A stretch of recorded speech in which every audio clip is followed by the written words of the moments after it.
Bonjour à tous. Les orages peuvent fasciner ou effrayer, mais dans tous les cas, ils restent dangereux. Il est donc important de s'informer et d'observer le ciel lors des journées à risque. Donc dans cette vidéo, je vais vous expliquer les différentes façons de s'informer, de prévoir et d'observer l'évolution des orages. Je vous souhaite un bon visionnage.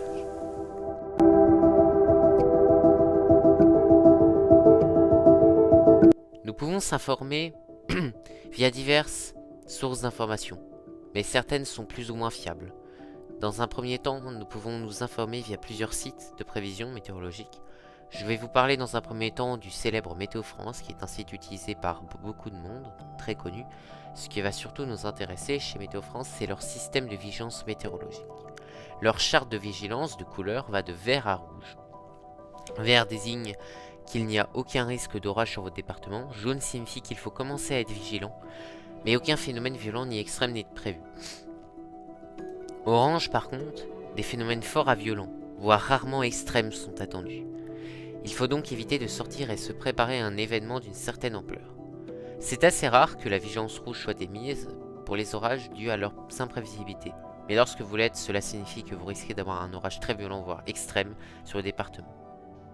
De plus, avec Météo France, tout le monde le sait, que nous pouvons voir les prévisions heure par heure, ce que je vous conseille vivement de faire lorsqu'une journée orageuse se profile à l'horizon.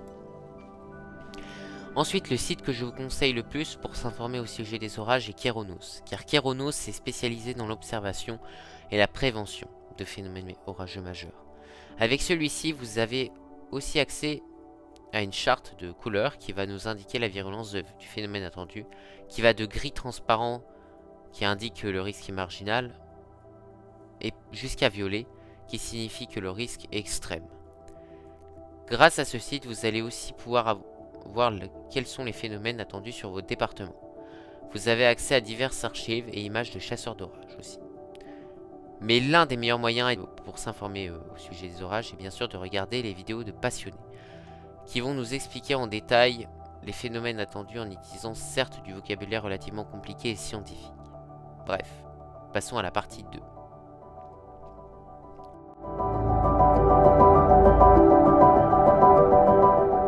Lors des journées orageuses, il est important de se décrocher des informations et d'observer ce que nous dit le ciel, lorsqu'il y a un risque orageux.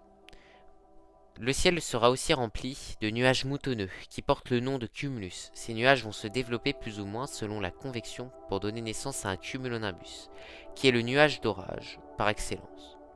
À partir de là, l'orage peut prendre diverses formes différentes, des plus faibles aux plus virulentes. Lorsqu'il n'y a aucun risque orageux, vous allez par contre observer des cirrus, des nuages de beau temps, enfin comme une toile dans le ciel en très haute altitude. Bref, alors c'est la conclusion. Donc j'espère que cette vidéo vous a plu. Alors c'est la première vidéo que je fais avec un script. Alors c'est une vidéo en voix off que je viens de faire. Donc j'ai enregistré avec donc l'enregistreur Windows vocal. Donc je vous ferai des... pas un diapo, enfin si un peu un diapo, je vous mettrai des images par derrière. J'espère que ce format vous plaît avec un script. J'espère que ça vous plaît parce que... Bah en vrai ça prend un peu de temps, mais je pense que comme ça je bégaye moins. J'ai tendance à beaucoup bégayer, ce qui est logique, parce que tu as envie d'utiliser du bon vocabulaire, mais parfois vous m'évitez de se compliquer. Après ça donne un peu un aspect robotique, pour ceux qui connaissent Lama Fâché. Bah, ça fait un peu ça, mais j'espère que ça rendra pas comme ça. Mais bon, j'espère que ça vous plaît, hein, les vidéos avec des scripts, et puis c'est pour toucher aussi beaucoup plus de monde, parce qu'il y a des gens qui veulent vraiment s'informer, et pas juste partager leur passion avec d'autres passionnés.